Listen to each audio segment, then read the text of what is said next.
How do you decide what the #1 most important thing to cover is? Yeah, that's true. Anything that might be illicit. Illicit? All What your the weeaboo hell stuff? is going on, dude? Your otaku stuff? Man, Something like that, most something like that. Thursdays is a dangerous place.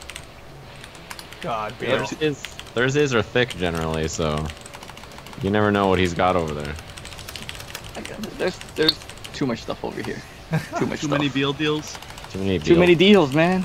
Wow, even Chef knows stop about getting that? deals. Speaking of BL deals, can you find me a goddamn graphics card that's not incredibly expensive? Dude, the mining has like destroyed the cost of graphics cards. It's That's crazy. what I keep hearing, man. The mining, man, it's brutal. Like, Gotta get them bitcoins. the price is just absurd. Yeah, I'll keep an eye out. You're looking for like a 1080? 1080 Ti. Damn, All right. fancy. I'm trying to spend this money, you know what I'm saying? God damn, that esports money you've been raking in? Dude, I mean, nothing's been spent. I work all the time, and I haven't spent a cent. You've been saving it too long, man. You got a whole I know, new what system, the you got a whole fuck to new do, generation. you know? Steve's over here spending money on $300 anime jackets and shit, and I'm like, well, what am I supposed to do? Damn, we got to go back to Japan. Dude, I'm down. There's an event the weekend of the September 1st or whatever, so through the 4th. September 1st? For where? Oh, Japan. Japan. Are you going? I don't know. Rick has said he's going. He told me and Steve that we should go. Motherfucker. No one told me to go. He's never. This is like his first time in Japan. He was like, "You guys should just come with me." I was like, "Oh shit." That sounds like a great idea. I'm kind of down to go. Sounds like a great idea. All right, you guys ready to do this? Oh, I'm not. Damn it, I messed up. Hold on, keep talking. What the fuck does that mean? I'm new at this, man. This is only the 3rd episode. First of all, can we just talk shit about Ricksta flaking out like 25 minutes beforehand just because his car broke down or something? That sucks, all right? What? But damn it, Ricksta. Yeah, It's how okay. dare your car break down? Man, Rip, don't be a bitch. Let I him. know. I'm just, it's stressful. But that is the last minute flake. That is that's not cool. All right, Do it here from we your go. Phone in your broken down car. Dude, right? See, now The plan that's was to some strat. actually have him Skype in while driving home. That was the actual plan. All right, here we go. I'm trying to make this live, and we're coming in hot, and I'm going to turn the music down, and that worked out. Boom! Welcome to the BOOMcast. I'm Rip, and I'm joined, of course, by Mr. Sajam down in that corner below. How you doing, Mr. Sajam? We also got 2 other lovely guests, people who haven't been on the show before, but we've got Mr. BLbeel way over there. How you doing, BL? Look at the pile of stuff in his there. background. I actually can't help that. Come Right on, when I man. said that, it turned. You know how Skype picks somebody's picture to be big? It made his picture big. Right when I said that, he's in like a warehouse. I know. BL, Welcome to the deals. welcome to the Right. deals. Yeah, BL's going to be filling in. He's going to be giving us some Tekken information. We've also got below Mr. EGP WonderChef. How you doing, Chef? Howdy. Yeah, of I was course afraid that my room was going to be too dirty, but... so you angle the camera upward, point at the ceiling. That's a good Yeah, he strategy. pointed the camera up. That's the tech. Yeah, that is very much the tech. See, BL, you got to learn from Chef, man. You got to point the camera upward, dude. No, there's still stuff up there too. Oh my God. Tied to the ceiling. He's got the I'm wall like trying to scrolls. think about where he sleeps. Like, is he strap himself to the wall like a vampire? Like, what the hell is that? That's ridiculous. That's ridiculous. Of course, it's been a couple weeks. This podcast is going to be bi-weekly, so it's going to be most Thursday, which is basically every other Thursday. That is the plan. A lot of stuff's been happening. I think the last events that we've missed since the last show was DreamHack Atlanta, a Booget Cup, and Defend the North. Hey, I don't know how to say it, man. How do you say it? I say Abigail Cup. BL, how do you say it? I have no idea how it's spelled. Dog, you're like the closest. Oh, wait, Chef, how do you say it? Oh, wow, that's racist. No, I have never actually tried to say that out loud, but I would have to say Abuget Cup, probably. Yeah, Booget. we had this discussion because Steve called it like a Booga Cup. And we're like we thought it's like Crash Bandicoot, you know, the Booga fucking guy. We're like, what the hell does that mean, Steve? He's like, I don't know, man. It was cool, man. I was like, all right, whatever you say. Yeah, good old Tasty Steve, who is off to Korea currently because there is a Korean Tekken Masters event happening this weekend. So he's going to be commentating out there in Korea with Lord Markman as well. But we're back here. Let's cover DreamHack Atlanta really fast. You know, there was Tekken there. There's also some Injustice Pro Series. And if I show you guys this, boom, we've got some results to show. Anakin, what the fuck, man? It's it's always you. God damn it. It's Later, Sajam. yeah, but as you can see there, Tekken 7. This wasn't, I forget like the tiers of the events because every tour calls them something different, you know, whether it's like a master event or a challenger event or whatever. But for Tekken 7, Anakin ended up winning the whole thing with Paul. Very surprising. Speed Kicks came out with Jack 7, which was also kind of odd because he used it to beat Peeling, who he historically has had a lot of trouble against. Peeling, of course, got 3rd place with Xiao Yu. Joey Fury also did well with Jack, so we had a couple Jacks in there. And Anakin, you know, being the hero that he is, didn't even use Jack, but still able to get 1st place. And, of course, a bunch of the Tennessee guys down there filling out the top 8 as well. BL, any thoughts on DreamHack Atlanta? DreamHack Atlanta. Speed Kicks initially went to Jack to counterpick Peeling, but Peeling actually defeated him the first time. But it was only the second time that Speed Kicks made the adjustments and showed why Jack is a pretty good counterpick to Ling. And why is that, Bill? Oh, it's because Jack has that 4-forward-1, those elbows that Ling can't duck. He has these great lows that ALP just can't really avoid. But he was just playing a very, very solid poke game against Peeling. Just keep throwing out those elbows, and Ling couldn't avoid anything. Yeah, it looked like, obviously, AOP is one of the hardest stances to get around and figure out what your character's best option is against in Tekken 7. But Speed Kicks, you know, he's been trying to find answers. I remember even at the E3 event, he was used martial law against, and it was working pretty well, actually. So, for whatever reason, he feels like Horang just does not have the answers against Ling Xiaoyu. And this time, even though he lost to Peeling originally, he brought it back with Jack 7, and I believe it was Losers Final to take out Peeling. So I think it was mostly because they played the tournament like winners finals, losers finals, grand finals. Right. And Peeling got blown up in winners finals. Right. And then I think because of that, when he played losers finals, like he just got beat up, you know. I agree. I think he was a little bit tilted. You want to talk about Street Fighter 5 there? You were there at DreamHack Atlanta, Sajam. I was there. Street Fighter is the only game I did 0 commentary for. What? I commentated Tekken and I commentated Injustice. I did Injustice top 8. No Street Fighter top 8 was Punk cleaning up, basically. It was right after EVO. And it wasn't like a super stacked Street Fighter event, but it was still pretty solid. I'm mostly surprised and kind of impressed by Dominion playing Ed. I really like his Ed, to be honest with you. I think that's a good character for him. He lost to Punk in a super close set. I think like the closest set that Punk played. But yeah, the top 8 over was pretty good. I enjoyed it. I was a fan of it. I think that Injustice 2 was also really good there. King cleaned it up, but he had really good sets with full auto and winner side or winner semis and Home Lee, the one-handed Batman, the legend himself from Atlanta, from ATL. That was dope. And Punk made top 8 in Injustice also, which was sick. What the hell? He was talking all that trash about Injustice back when before it came out. Remember he was in those little arguments with Sonic Fox talking about how he's going to body him? And I said that if you played Injustice, Sonic Fox would fuck him up. And everybody was like, nah, Punk's going to win Injustice at EVO. I was like, all right, whatever. Yeah, so good shit to Punk making top 8 Injustice. That was basically it for DreamHack Atlanta, right? Anything else you want to mention about that, Sajam? Since Atlanta is a hot and miserable place. Humid as fuck. Worse than CEO? Never go there in the summer. Hotlanta is right. I never realized Z always called it Hotlanta, and I didn't know if he was memeing or not. But no, he's serious. That place is whack. Is it worse than CEO? Nothing is. Florida is like no human being can survive in those conditions. Like it's just not meant for people. That's what I figured. I just wanted to double check with you guys. All right, let's move on to how do you say it, Beal? Beal? Abagoot? There you go. Abagoot Cup. Abagoot Cup. BL, tell us about Tekken there. What? Oh shit! I hit him with I hit him with the hard question. Yeah, you hit me with the one that I can't even pronounce. So. Oh god, BL is literally typing in results. I got it, BL. Don't you worry about it.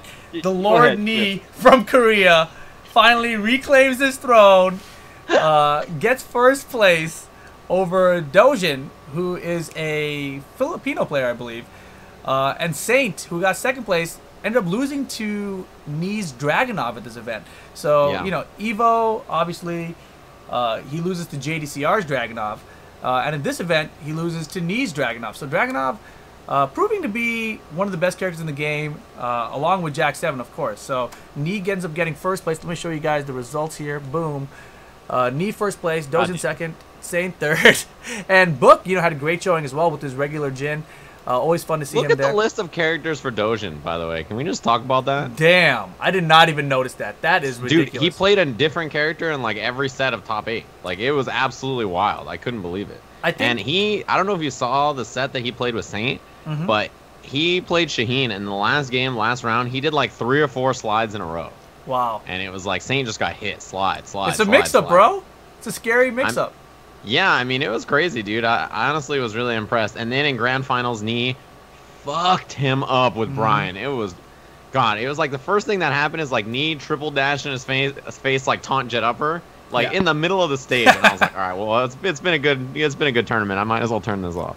Yeah, the other thing that I thought was super interesting about this event's top 8, AK, who made a huge name for himself previously, was known mainly as a Law and Nepal player.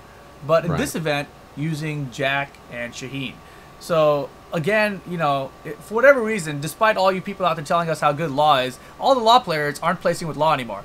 Shut up. I'm just saying, these are facts. These are facts, all right? I was really actually disappointed, because when I saw AK was in the top 8, I was looking forward to learning from his Law, even though he's like half my age. But, no, I didn't get to. He's using Jack and Shaheen. And Tanukana cracking in that top 8. I forgot who she lost. I think she lost to Dojin, actually. I think it was just Claudio, actually, that bodied her. So she lost again to another Claudio. Dang, the hobby Julian made a call. He was like, yo, man. He had the answers. He had the answers ahead of time. All right, let's move on to Defend the North. Chef, you want to talk to us? Wait a minute. What happened? How are you not talking about Lord Daigo at Abigail Cup? Oh, sorry, I forgot about Street Fighter.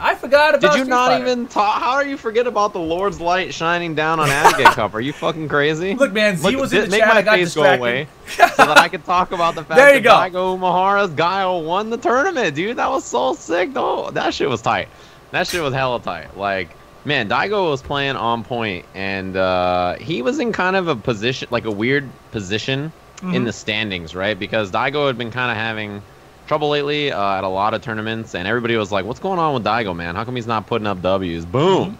And he got the big one here. He beat Goichi pretty convincingly, and I was really impressed. I also really like that Moke is playing consistent. He got another top 8 on his belt right after Evo a few weeks before. So I was happy about this. This is a really good top 8 in general, to be honest with you. And I was really happy. Oil King is the Mr. Consistent himself. Right. And he just did really well. So it was a dope tournament. Who did Goichi use in the grand finals? Goichi was playing mostly Ibuki. That's what I saw him play against Daigo. He plays Chun in like some matchups that I feel like he's very comfortable against. But he did try... I don't know if it was in grand finals or another time when they played. He did try Chun against Daigo, and it didn't work. All right. But it's one of those things where like Chun Guile has always been bad. Even in season 1, Guile was pretty good against Chun. So with the nerfs, it's a lot harder this season. Okay, so that's cool. Daigo winning tournaments again. So what does that mean? Does that mean Street Fighter 5 is a good game now? Yeah, Daigo won, so that means the game is good. Yeah, there you go. Now there you have it. All you lose the next tournament, then the game's whack. That's apparently how it works, right? All right, can we move on to Defend the North now? I'm trying to hammer through these. I don't want this to turn into one of those other shows where you just talk about results all day long. Yes. Defend the North. Chef, you want to talk us through some injustice here? All right, well, the main story is definitely the fact that the Evo champion from like 2 weeks ago or whatever it was, 3 weeks, I don't know, I'm losing track of time, didn't even make it out or into top 8, which was Dragon, of course. He lost to Hayate, and I actually forget who else. But regardless, he didn't make top 8, and I think a lot of it is, I think it's just a really tough position for him, because he wins Evo with the most boring character in the game, absolutely, and then beats the player that plays the most hype character, and everybody loves him, and then Trident rushes them to death, and everybody gives him the middle finger from the crowd, and then right after that, it's like, okay, well, he won Evo, and then it's like, what's happened in the patch? Oh, your character is just destroyed. You have no character anymore. And so he's been trying, like, Black Adam, and he's been trying just a whole bunch of stuff, like, before the patch even came out, and I don't know. I just don't know if he's, like, mentally ready for all this negativity, but he's a tough guy, obviously, Dragon. I mean, he won Evo, and we'll see if he can bounce back from that, but... Okay, hold on a second. When was Defend the North? He lost to White Boy, by the way. No, it's pre-patch. That was pre-patch, right? Yeah, okay, that's what I thought. Just double check, because I know the patch came like 3 days ago. I was like, what is Defend the North? That was like Monday. All right, couldn't have been. He lost to White Boy. That was the other person he lost to. And that matchup, I think, is not bad for Scarecrow. And they were playing at CEO, like they were like warming up, and White Boy was doing super good against them there. So when he lost to him, I wasn't that surprised. Cool. Well, he's also been using a lot of Black Adam pre-patch too, just trying it out. He was in like the IPS online tournament, and it's a pretty big deal that he didn't make it very far, because we were talking about this earlier, but now he's like way lower on the IPS rankings. After Evo, he was tied with Sonic Fox for first, but he's got to play catch up now. Yeah, he's way down there. I think he's like second now. Yeah, he's way down there in second place now with 565 total points. Oh no, you know what? Actually, I was thinking that Slayer got above him, but not quite. Nah, Slayer is actually way behind. It's like 170 points behind. Really? Wow. Yeah. Okay. At least, I mean, I don't know when they last updated this, but it's 175 points off based on these results, at least so far. Okay, that's fair. Oh, that's right. Oh, it was the online tournament. That's what changed it too. I forgot. Yeah, Sonic got points there too. Mm-hmm. So of course winning that tournament was Mr. Sonic Fox with Red Hood and Black Canary. Which one is he using primarily? I'm assuming Hood. Yeah, I actually don't remember him playing Black Canary at that tournament. But maybe I just missed it. I don't know. He picked it against Theo. I'm pretty sure, right? Wait, I think you might be right. Yeah, I think he picked it against Theo and beat Theo with him, Theo with Black Canary. And Theo tweeted after, does anybody play Black Canary? Like, he was like, what the hell? Like, it was crazy. But I don't know. Mostly Red Hood, who I think is a super good character and fits Sonic Fox's style. Well, I mean, I guess Sonic Fox plays like every style now, but right. Yeah, it was good. And then Forever King got second. Gross got third. White Boy fourth. Theo and Hayate fifth. Seventh, Fable? Destroyer. Jesus Christ. I was so confused. That's the name of the sponsor. Fable? Yeah, Fable. I was so confused. I was like, what the fuck is that? It looks like Fable? Because you know how most sponsors, they have like just a couple letters in caps? It's like, Circa's like a whole word. Fable's like a whole word. It threw me off. Whatever. Not a big deal. But yeah, pretty good results there. Theo, still in the running for like, top player of the world as far as I'm concerned. I'm a big Theo fan. You guys already know that. But let's move on down. BL, you want to talk us through some Tekken 7 results? Defend the North? Yes, I'll place the link in the chat. These are the Tekken 7 results for Defend the North. Jesus. We have Fighting GM in first, taking it over Bloodhawk without even losing a single game. But we have Bloodhawk in second. Very solid performance from him, but Fighting GM has always been his demon. I think at the last NLBC, he even got 4th place. Losing to, I forget who, but I think Sparrow Jin won that one. He finally showed back up in New York. Then in third, we had, Brian H was there in Losers Quarterfinal, beating the game. Come on, BL. Pepper Beef Too Spicy got third, right? Pepper Beef Too Spicy was the standout guy. He's a known law player, but he was able to beat the game and get a pretty good ranking up there. Losing only to Fighting GM and Bloodhawk in third place. Nice. Defend the North is cool. Yeah, Defend the North is cool. Well. Pepper Beef Too Spicy, great showing there, of course. You mentioned some other notable players. I saw after this, Fighting GM was tweeting out like, yo, sponsors, I want to defend the North. Where you at? And then Markman replies back to him with like, hey man, sorry to break it down to you, but Defend the North was kind of like a glorified local. And, you also need to do like other stuff, like create content, etc. And GM was like, yo man, why you gotta be hater? I just won this tournament, basically. And I was like, maybe, I don't know whose side to take, right? Then I see this. Let me show you guys this really quick. This is the 16-man bracket, whatever, right? And look at this. Blood Red in this, what is this? Is this top 8? I think this is top 8, right? 1, 2, 3, 4, 5, 6. Yeah, this is top 8 right here. Blood Red advancing in loser bracket by DQ.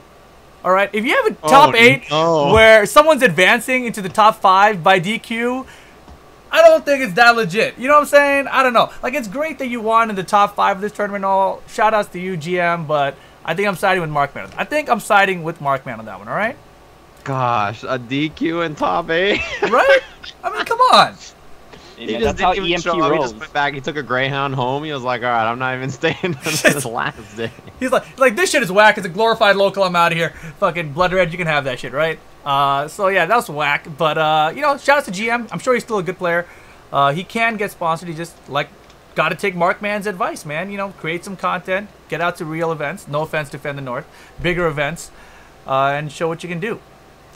Rip versus GM rivalry starts here. I think not. He can have that. Moving on though, we have the standings updates for these other events. You know, all these tours are happening right now. You've got the Tekken World Tour, and all these guys have websites, right? So you've got the Tekken World Tour, you've got the Injustice 2 Pro Series, you've got the Capcom Pro Tour, and all of them have standings right here, right? So let's just take a look at these standings really quick. These standings have been updated since the last couple events. So Anakin's in first, Speed Kicks in second, Fuko still in third, just from that showing at CEO. So CEO, right? Yeah. yeah, that's a pretty impressive points there that he got, and I think that's because the Koreans didn't get points or something. You know what I mean? Because they got like top 2, so the way it filtered down. And Do you know how that works? Is it like you get first place? Like, let's say that first and second are the Korean players, and you get third. Like Anakin gets third. Does Anakin get the points for first place, or does he get the points for third place? That's a great question that I do not have an answer to. I don't know that anyone has an answer to that.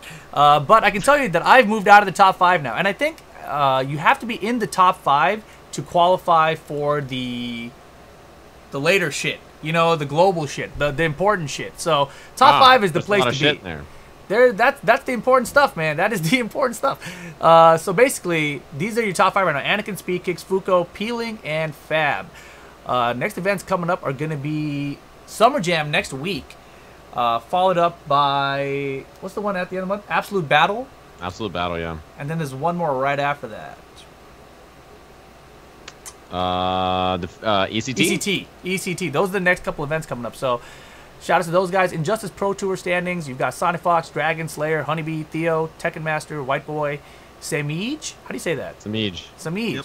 Hayate, Forever King, Biohazard Illusions, Gross, Scarred, Nubcakes, and Star Charger. That's your top 16.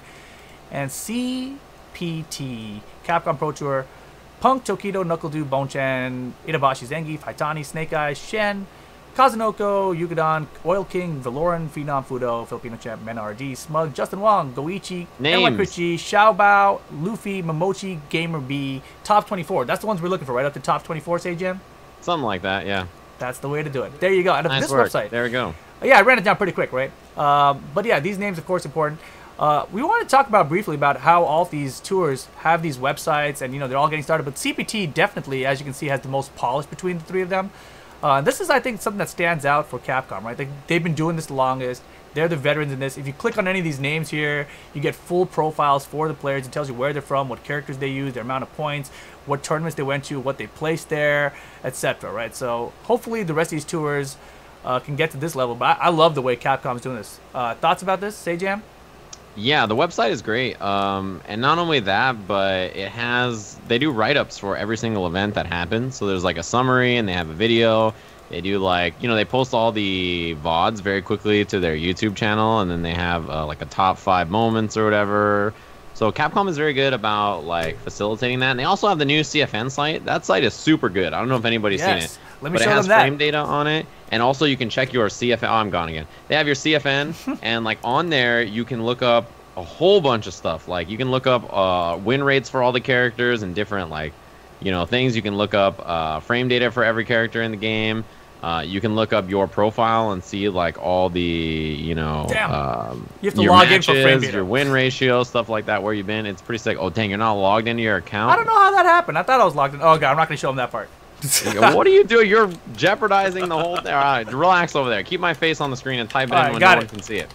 Yeah, it's pretty cool. The thing about Capcom is that they are very experienced, right? Everybody else is experienced, and the other 2 tours, the Injustice and the Tekken tours, are I'm gone. Basically, they're just copy and pasted like the format and like the ideas behind it, right? Which is to assign grassroots tournaments different tiers, at like the premier, the ranking, the etc., right? And filter it down and sort of just have it done like that. But because Capcom's is first, it's promoted a little better, and they're a little bit more smooth about it, and I'm sure the other tours will catch up. This is the first big Injustice Pro Series, and really the first big Tekken tour. Last year they had the Tekken tour, but this is now the Tekken World Tour. So. Exactamundo. That is the way to describe it. Well said, Sajam. Well said. 100%. Yeah, 100%, Steve, as you can imagine. Chef, what are your thoughts so far on this Injustice tour? Like, obviously, this is the first time NRS is doing something like this, specifically, compared to the stuff they've done previously with MKX, etc., which is mainly through ESL, which you were a huge part of as well. So how do you feel the Injustice Pro Series is doing so far compared to these other tours? And what are some things that you would like to see, maybe improved or changed? Well, I mean, I think it's great. Obviously, I love all the support. But if I did have to say what I think could be changed a little bit better, it would definitely be information released earlier. I think one of the biggest things is just recently, I think it was, well, I guess it was on Wednesday. Wednesday morning, we learned what the seeding into E-League was. So we learned there's only like 8 people that are going from the IPS finals, and there's like 2 from each of the other spots. And apparently it's going to be a last chance qualifier, which we didn't really know about too much until literally on Wednesday. So that's, it kind of affects some people's choices on which tournaments to go to. After Wednesday, we had a few people saying like, oh, we don't really want to go to the Hometown Heroes finals anymore. We're going to, try to make these IPS points. Or there was just some things like that. But overall, I mean, I'm glad that they're hitting a lot of different areas in the actual championship series, which is technically the full thing of it. And it's cool. I like this online stuff. They're doing South America. They're doing Europe. Right, that's all global now. Yeah. There's an event going on in Europe this week, right? Or this weekend, right? Biennality? Biennality this weekend, and then Versus Fighting next weekend, or after that? Or technically both part of the IPS, yeah. Yeah, the Pro Series. Yeah, Biennality in Austria this weekend, I guess the next couple days, and then Summer Jam next week in the U.S. Is anyone from here going to Summer Jam? No, I'm going to Absolute Battle, though. You're going to Absolute Battle. That'll be end of this month, August 25th to 27th. As you mentioned, Versus Fighting in the UK on the 12th to 13th. So that'll be the same weekend as Summer Jam here in the US, actually. And then there'll be another online event, actually, Latin America South and online European West. So make sure you guys entering those online events also get you points, which you can see here in the standings. Sonic Fox and Dragon getting these points here. And 45 points, that's kind of a grip, especially for some of you guys who aren't going to make it out to any of these events. You can see even with 45 points, you can get into like the top 32 right now. So it's kind of important. Make sure you guys check those out. Moving on, Injustice 2 also had a huge balance patch that just came out, which is really interesting because, historically, NetherRealm has been known to, how do I say this, patch the shit out of their games and force players away from it, essentially, right? I mean, that's the problem I've always had with them. MK9, I felt, did it a lot, and then Injustice 1, I felt like they did a pretty good job with that. It wasn't patched the whole bunch. It was just like minor, but then MKX was just like, what in the hell is happening? There's like non-stop patches, week after week. What was her name? Tanya or some shit came out. What was her name? Yeah. Was it Tanya? Tanya. Yeah, Top Tanya. That's right, exactly. Yeah, and of course they had to patch it after that. Fiasco at CEO. So this game comes out, Injustice 2, and I was hesitant. I'll be honest. I was hesitant. I was like, do I really want to invest time to this game? Because MKX, they burned me hard. They burned me super hard, right? The 2 characters I learned... You bought the game on every system and the season pass on every system, and you had like a fucking Scorpion plushie. You got destroyed. I did. I fucking wrecked. I literally bought the game on every system, and then Scorpion got nerfed. And not even the variation I was using, but the nerfs they gave him affected my variation. I was like, that makes no sense. And then I was like, all right, screw it. I'm going to switch to Liu Kang, learn these cancels, and then the very next week after I learned all the hardest cancels, patched out of the game. I was like, what the fuck, dude? Like, what am I going to do? Learn another character and you guys going to patch that the next week? So I was pissed. But Injustice 2 this time around, no patches. It's been, what, 3 months? 4 months? How many months has it been? When's May something that came out, right? So it's been 2.5 months? Yeah. 2.5 months since this game came out, and now they finally have their first balance patch. 1.07, that is the one. Chef, I will let you take the floor and talk us through this balance patch while I show the people the patch notes. All right, well, yeah, there you go. Well, overall, I mean, there weren't really many just general game balance changes. The interactables, I guess, overall were somewhat nerfed on their cooldowns, the ones that you can use infinitely, which is pretty crazy. But overall, I think Sajam has somewhat the same opinion. It's not too huge of a patch, even though we've waited until after Evo to get it. I don't think too much changed overall. There are a few characters that really got a lot better, mainly being Supergirl. So Supergirl was always really solid, but she had a few weird gaps that were always... it made her footsies really risky, and now she gets more damage from everything, and she's a lot less risky, and so she's just really scary. Of course, a Kryptonian's always going to be terrifying in NRS games. I think it's the rule, right? It just has to be. I didn't realize that was the rule, but it makes a lot of sense. Yep. Yes. So you think Superman? Yeah, you're right. No, so you think Supergirl is what the biggest buffed character in this patch? Definitely. That's pretty much the consensus, I would say, from the community. Yeah, she had a really, just to kind of describe it, she had a gap in her main footsies string that was 100% punishable all the time. So you really had to like know that you were going to be whiff punishing with it. Now it's safe. Now there's no gap if you do the certain way. And then on top of that, her damage was always considered really low, and now she's got a lot of damage, so she's got good Oki and footsies and mobility and everything. Why do they do that? I always felt like she was okay. she was well-rounded, but yeah, her string, the one he's talking about, is back 1-2. And back 1-2-3 is now safe on block, which is a real big buff. And yeah, the damage is great too, honestly. Like, when I saw the patch notes, my first thought was, damn, Supergirl looks good. I think that was a good change for her, because like she was good before, but the problem is that there's characters that had like similar strengths of zoning, like could zone to like almost a similar ability, but still had better footsies or still had better like damage output, right? And so like you kind of had to tweak her a little bit. Like if Superman had like similar zoning and better damage and better footsies, it's like, whoa, you know. But she's got a teleport, bro. She does have a teleport. And Meter Burn comes in overhead. It's true. It's very good online. All you have to do is like right before you teleport, you just fucking open up like 8 tabs and it's unblockable. I'm real good at that too. Yeah. Opening the tabs, I mean.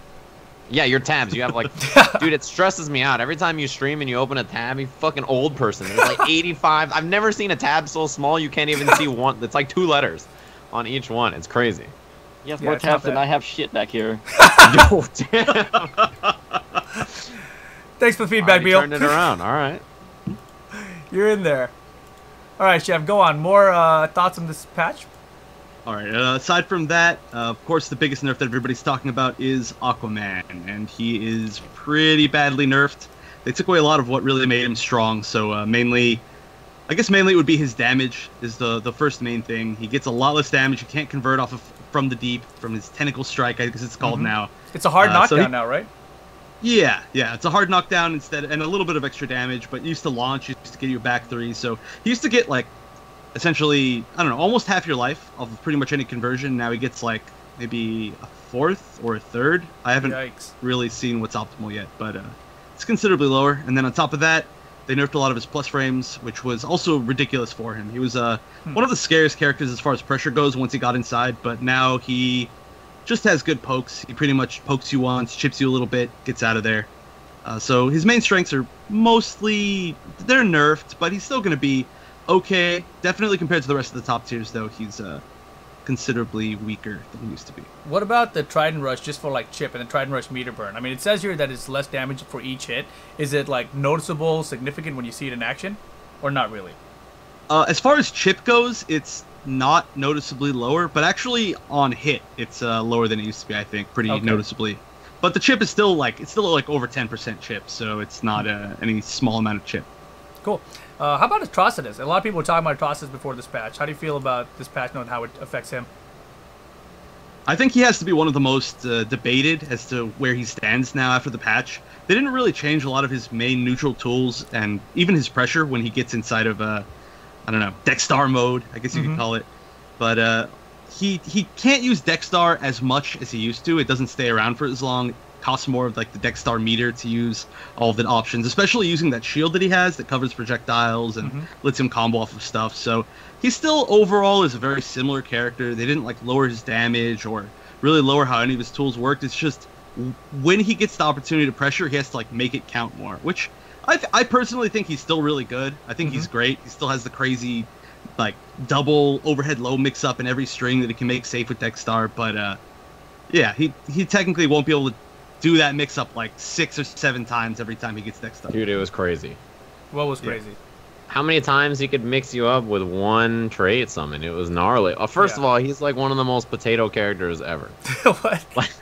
What does that mean? Define potato character. He's just so degenerate. Like, he has, like, it's just like, I imagine all Atrocitus players are like, me read patch notes now. Like, they're like, me no get Dextar? Like, it's like, he just does one string. Like, that's all it is. He does forward two. He's just like, and then he just 50-50, and it was like, all right, like, here we go. Let's see what happens. He is, like, incredibly simple. There's something else I want to mention about Atrocitus from these patch notes. It says here, it slightly increased the amount of character power meter drained from Atrocitus when push blocked while Dextar is out. So basically, while push blocked, while your trait is active, it decreases your character power meter. Is that specific to him, or do other characters have that effect too? Like, I feel like that's such a weird thing where if you push block me while my trait is active, you lower my trait time, essentially, is what that is. Right? And I know people were using push block during that to limit the amount of time that you'd have to deal with Dextar, but I've never seen a patch note like this where it says push block will actually affect the trait time, right?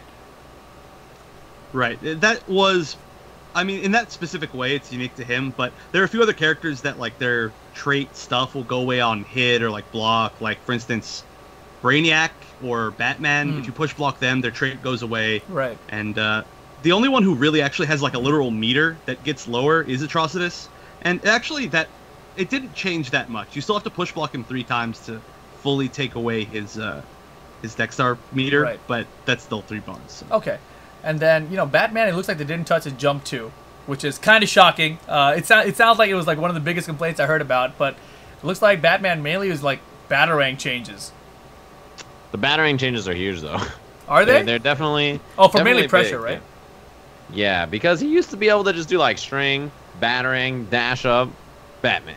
But, like, now, if he dashes up after, he's, like, slightly negative, which, yeah, I mean, he's still, like, I think one of the best characters in the game, but the pressure nerf is pretty big. It's like all the top tiers were, like, here, and then they were like, ugh. You know, it's like the littlest shift down. But that's important if you're a character in the middle. If the top tiers are, like, here, and they get shifted a little bit, like, that helps, right? That's obviously something, but...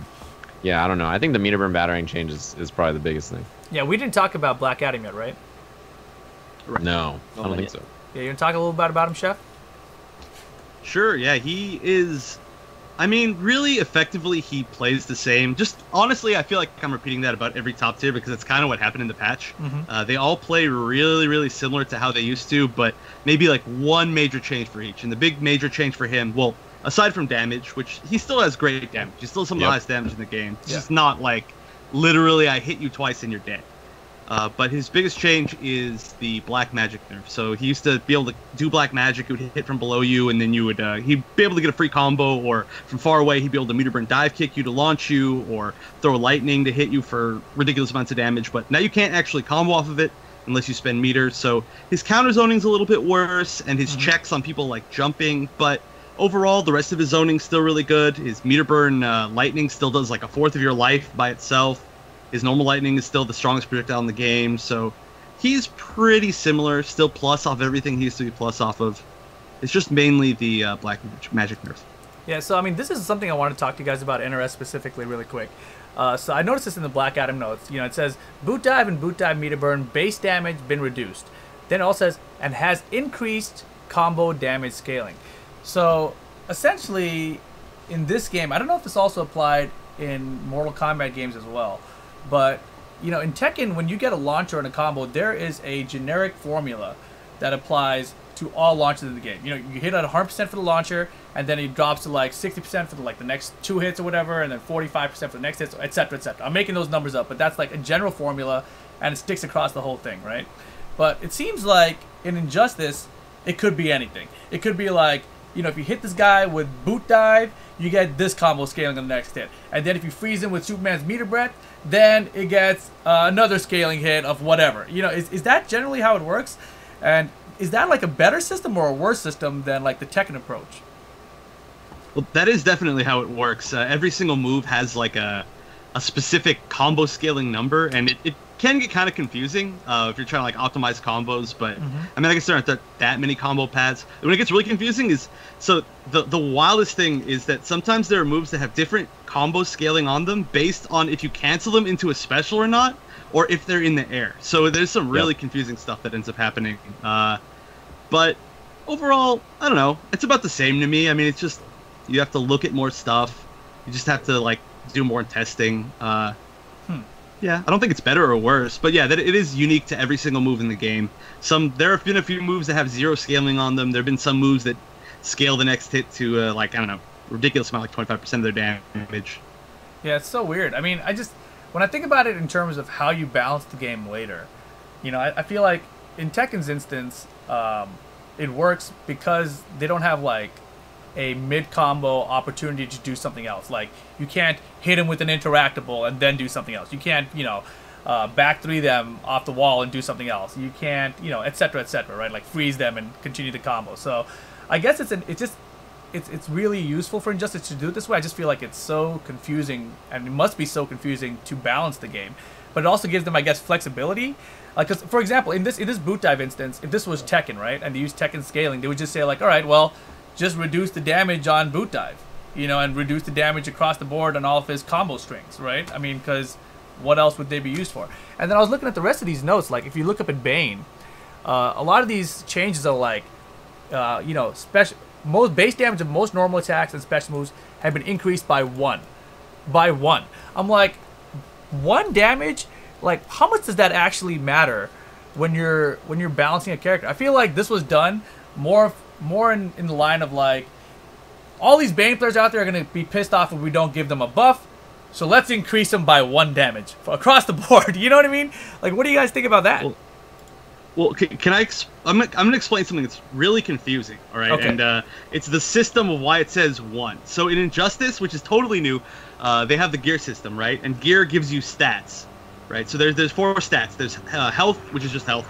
There's defense, damage, and ability. What the fuck did that plane come What the from? fuck was Oh that? shit! Is it planet attack? I don't know. It's they're kind of coming for me. It was wild. Was It's that the yours? NRS cops? They heard that I said it was a confusing system, and they're coming to stop me. Dang, the boon brows are coming from? Jesus Christ.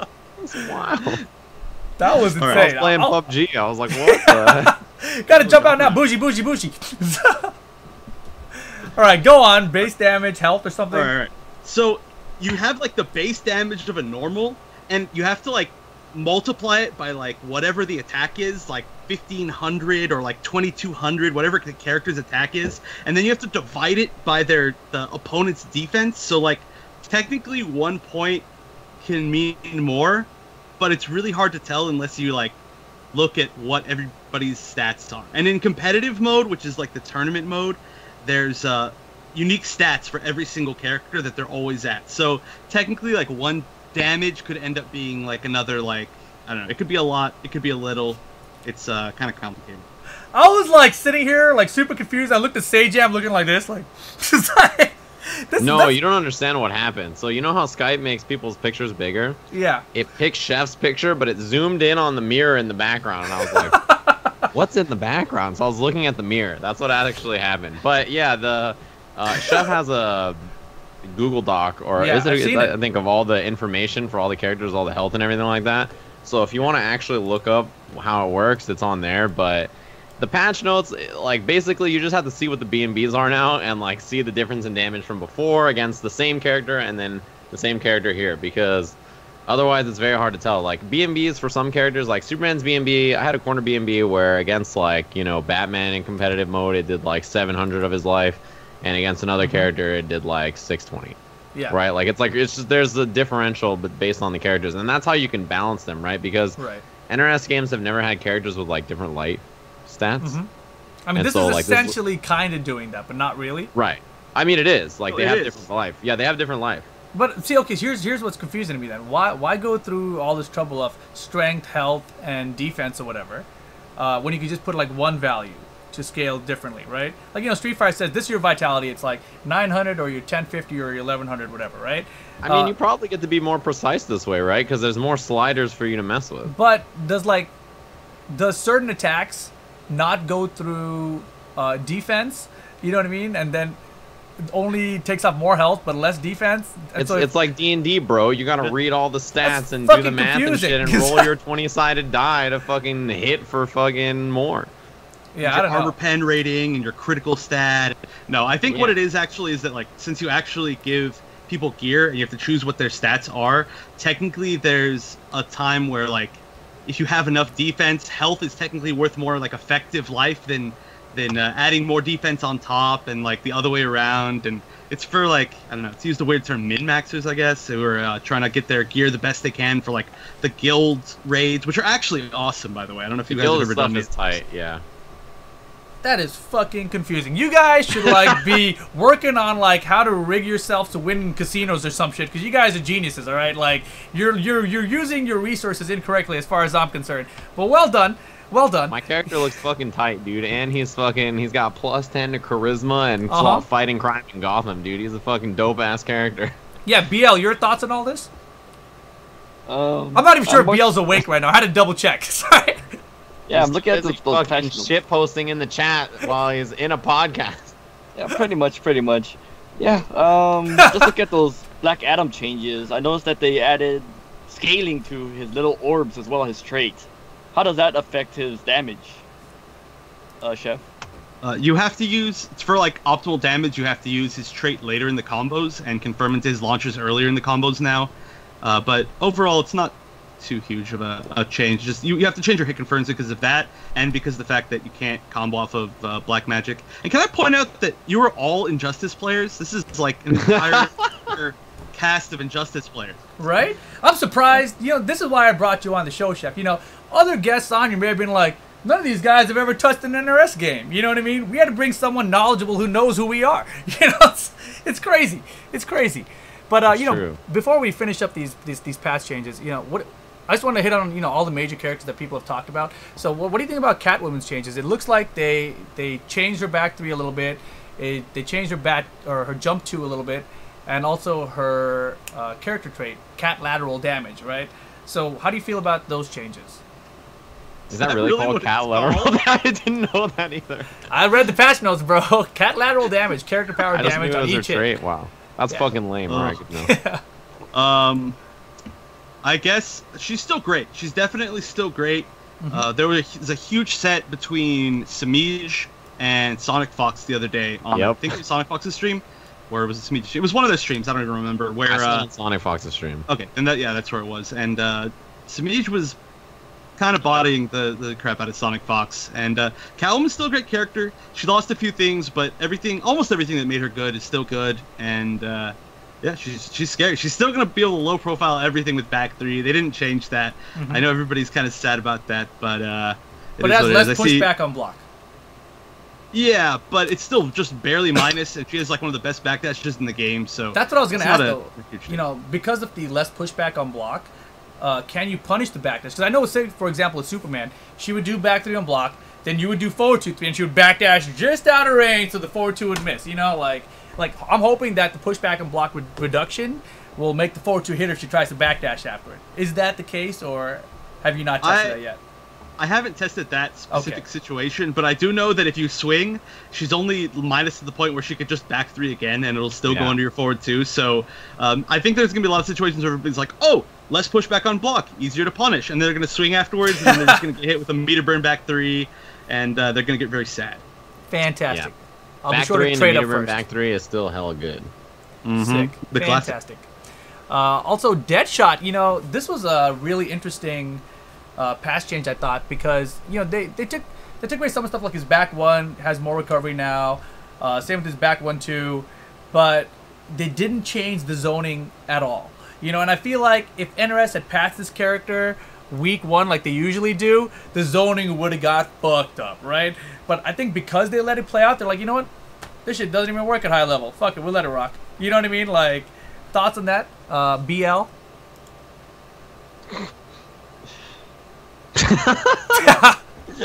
I mean, that's most the of the one. players don't really play him as much anymore. It used to be Ares and Sonic Fox, right? Playing Deadshot a lot, but Sonic Fox switched out of Deadshot quite early on. There you go. So there you have it. The so official Deadshot hasn't analysis. really represented much. Yeah, I agree. Chef, your thoughts about how the late patch might have affected things overall?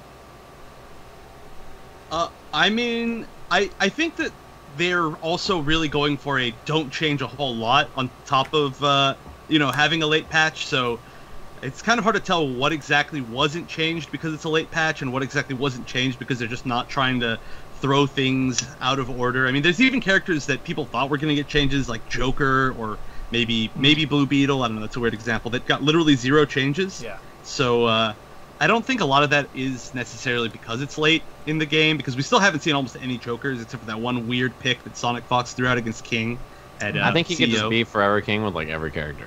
I think so too. He could have literally just random selected. I mean, that's pretty much the bottom of the barrel already. And he, what did he 3-0 him? 3-0 him? Yeah, it was really like I don't know what it is about King and Sonic Fox, but that player matchup is like rough.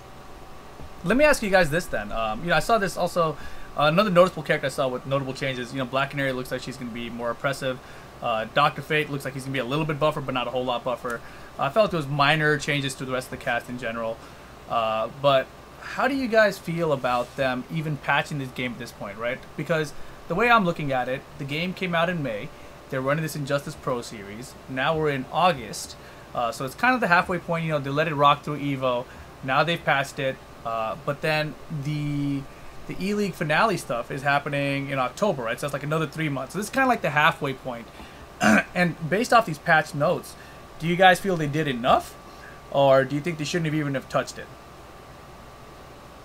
Chef, I'll start with you. Yeah, it's a tough question. I definitely would have liked to see some more buffs to a lot of the low tiers. I think a lot of them that we don't really see at all. They could have used some stuff. I mean, hopefully they're still just going to give it more time, and before they throw a big wrench into the competitive scene, maybe they'll try that after the first season of the championship series. But I think overall it's a pretty good time, because if they did it any later, then if they did it at the very, very end of the championship series, people might have been a little bit too antsy at that point, especially after everybody always wants changes after EVO in every game. That's just like a given, right? There's no way that everybody's going to go on Twitter and complain about whatever won EVO or whatever was silly at EVO. But yeah, people wanted changes, and I think now is great, because if they did any later, it would be right before the finals, right before the IPS finals, ICS finals. That would be rough. Any after that, it might have been too, like, people would be wanting changes too bad. Too reactionary, maybe. So yeah, I mean, the last thing I wanted to mention about Injustice, you know, this report came out, and Injustice 2 was the top grossing console game of the second quarter. Period. You know, that means it beats out competition like Mario Kart 8, Tekken 7, Prey, Legend of Zelda, Grand Theft Auto 5, etc. Right? So, you know, shout outs to NRS. I feel like they've been improving game after game. You know, this time around, you know, they came out, they fixed the netcode, they didn't patch the game like crazy.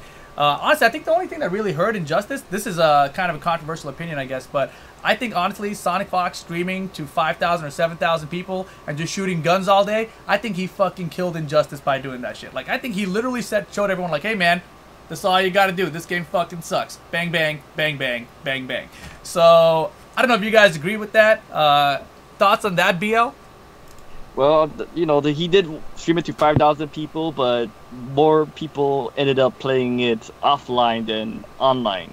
So, people that play it online, they're actually quite a minority. The people mostly played this for the story mode.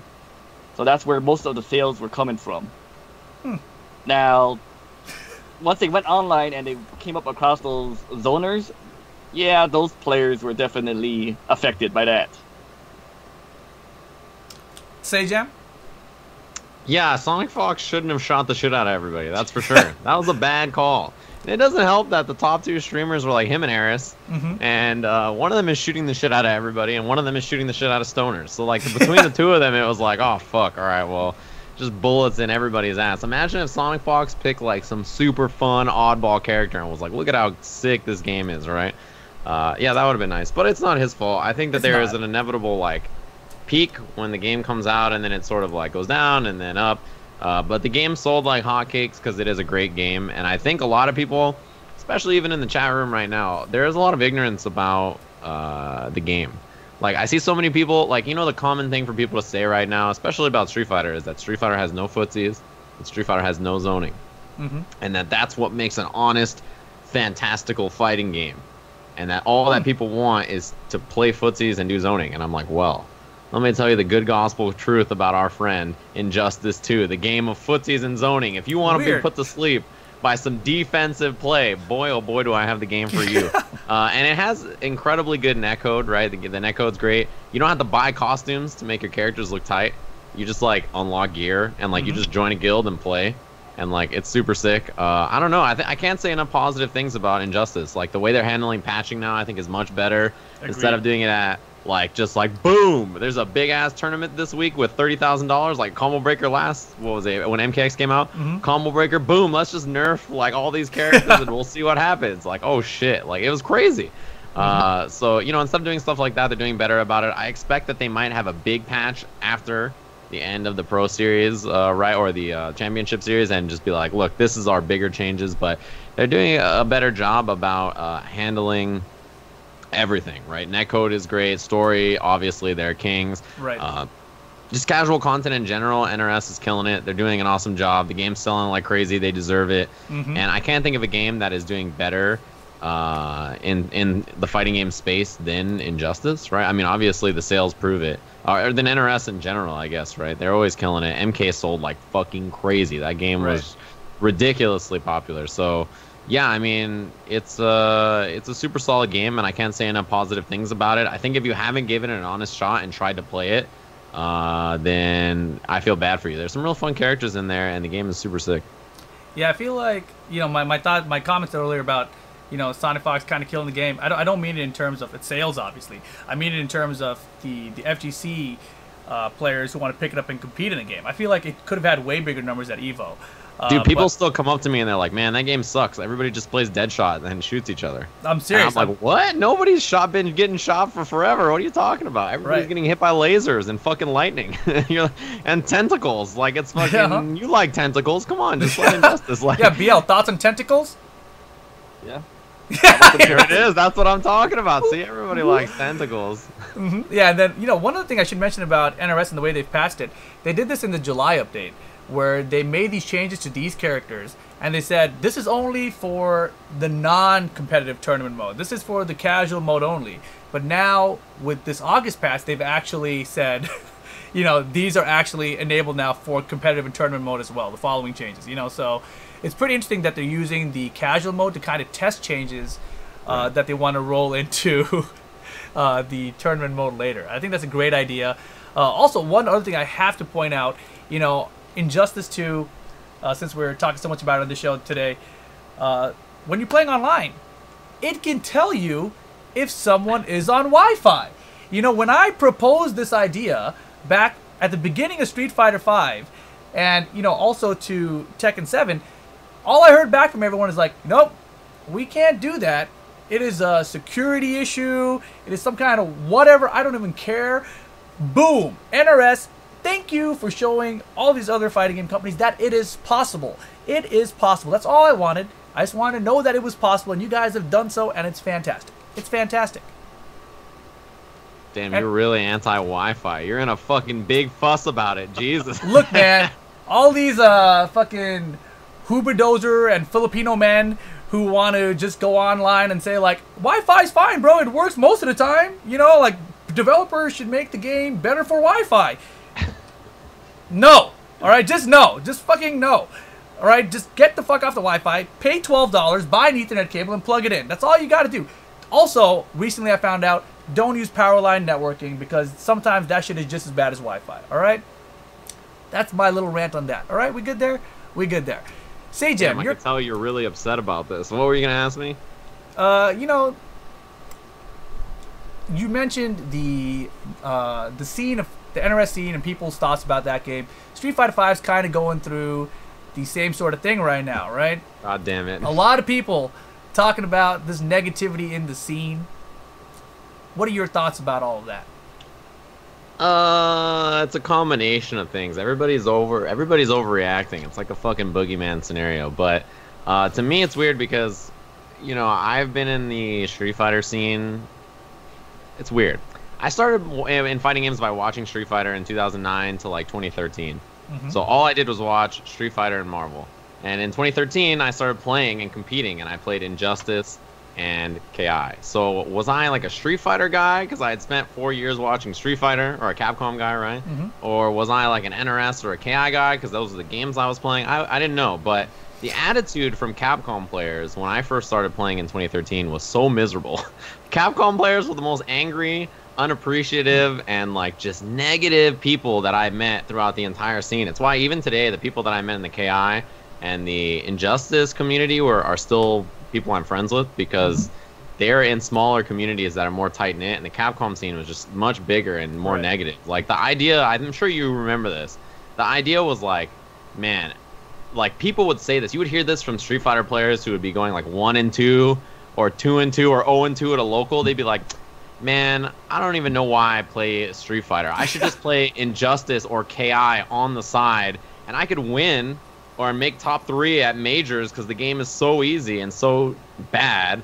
And me, the Street Fighter player, with my superior fundamentals, would just win. And this is a guy who's going like fucking 0-2 at Wednesday Night Fights. Right. Who thinks that he can like win a major for an NRS game because he's just some shitlord. And that's like the general opinion that people had about non-Capcom games, was that they're smaller, they took less skill, and they weren't as good. Right. Is like the general thoughts that people spouted all the time. That's all people said. My superior big brain Street Fighter fundamentals could carry me into a victory, and it's like, bro, you fucking suck. Like, all those players who did that, I picked up Street Fighter 4 at the end of 2014 because I stopped playing Injustice, right?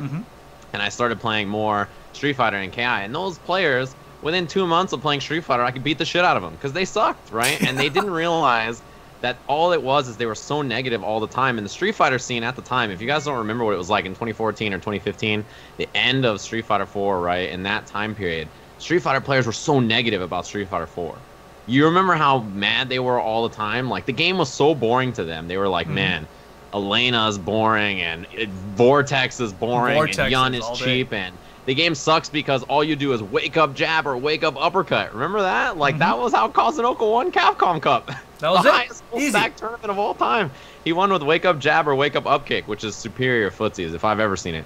But, you know, everybody was so negative about the game that Kappa literally started flying out players to make tournaments more exciting. They're like, tournaments for Street Fighter 4 are so boring. We should fly out, you know, Seth players and Fuerte players to make the game more interesting, right? That's what people were doing with the honest footsie characters of Street Fighter, right? So that's what people started to do, and like, it's always been like that. The Capcom community has always been so negative, and to me anyway, compared to all the rest of the communities in fighting games. So it's very strange to me, like, why people pretend like it's a new thing that there's negativity in that community. And when Street Fighter 5 came out, right, everybody was like, yeah, fucking Street Fighter 4 is whack, it's gonna die, let's just play this new game. And then now it's like they flipped their opinion. Street Fighter 4 is an amazing hype footsie based MMO RPG online game that they miss and stuff, and it's like, you know, I get it. I love Street Fighter 4. I thought it was a great game. I was defending it back then when everybody was saying that it was slow and boring, and now I'm defending Street Fighter 5, so I don't know where my life is, right? It's like one of those things. But my whole point about this is that people on the internet are going to talk shit, and let them talk shit. A lot of the times their shit talk is valid, and sometimes it's not, and there's no reason to be too upset about it. It's the ebb and flow of online communities. There's going to be upset people, and they're going to have validity to what they say, and you're going to have to recognize what is true and what isn't, and that's how it goes. You can't get so personally offended by someone who doesn't like a video game that you play. Yeah, I mean, I think like they don't like it, you know, it's cool. I think the worst part about it, though, is that it's not like it's contagious, you know, but it definitely spreads, right? Like, people start doing it, like, I heard this shit on the internet. Man, I forgot about this shit that just happened, right? I was at Dragonborn this past weekend, right? There was this dude there who I don't necessarily like. This should have been my Left Behind comment, but I got another one for that later.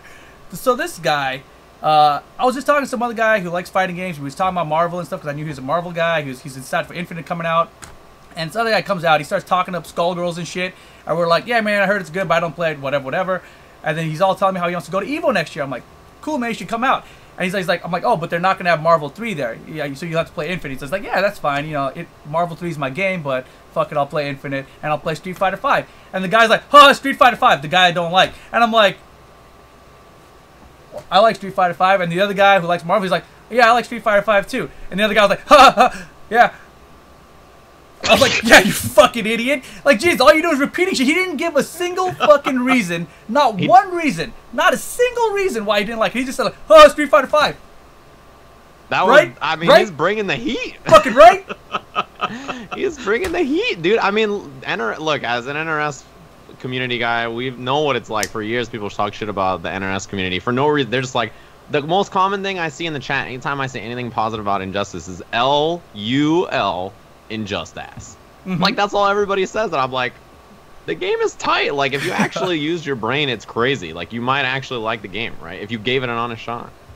It's just wild to me. But yeah, the internet's a dangerous place. Remember when Street Fighter V Season 2 came out and everybody was like, fucking Urian's the dumbest character of all time. And then like 2 months later, everybody was like, oh, we forgot about Urian. We're complaining about other characters now. The patch notes come out and all the nerfs for Urian are there because Capcom listened, and Urian just gets nerfed like crazy, and everybody's like, oh yeah, Urian, I forgot about that guy. We were really angry about him a while ago, and then we sort of got over it because we were just spouting dumb shit, and we didn't actually logically think about the character, right? Like, so it's like one of those things where like people are just like, Balrog is just broken, and people just say this shit about Balrog, and it's like, did you know that what you just complained about is actually punishable if you do this? And they're like, yeah, but his damage, right? And I'm like, all right, you got me. What do you mean an EX shoulder into second Aegis is broken? Right? Wait, it's punishable? Oh, I'm just a retard that's fucking repeating shit. They can shit. remain nameless. It was a very, very strong player. And I did second Aegis with Urian, or a second EX tackle and a second Aegis with Urian. That's over -10. I think I checked like a minus 13 frame move, and it was a punish. And afterwards, he just blocked, and I overheaded him, which is a slow-ass move.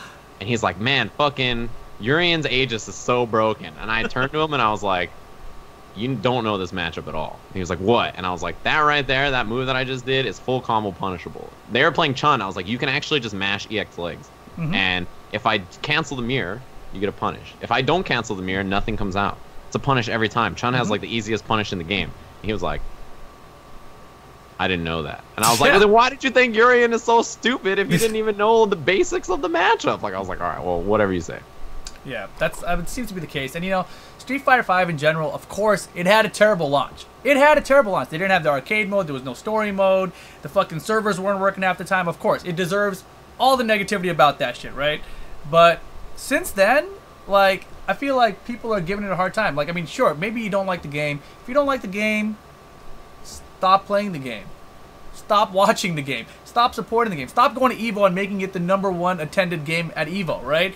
That's all I'm saying. I mean, the other thing that bothers me about the negativity about Street Fighter V is that it was never intended to be a complete product at launch. Like, boy, did they drop the ball on that anyway, right? I mean, they fucking put out the minimalist shit they could have, right? But it was never intended to stop there, right? Because they intended to have a Season 2.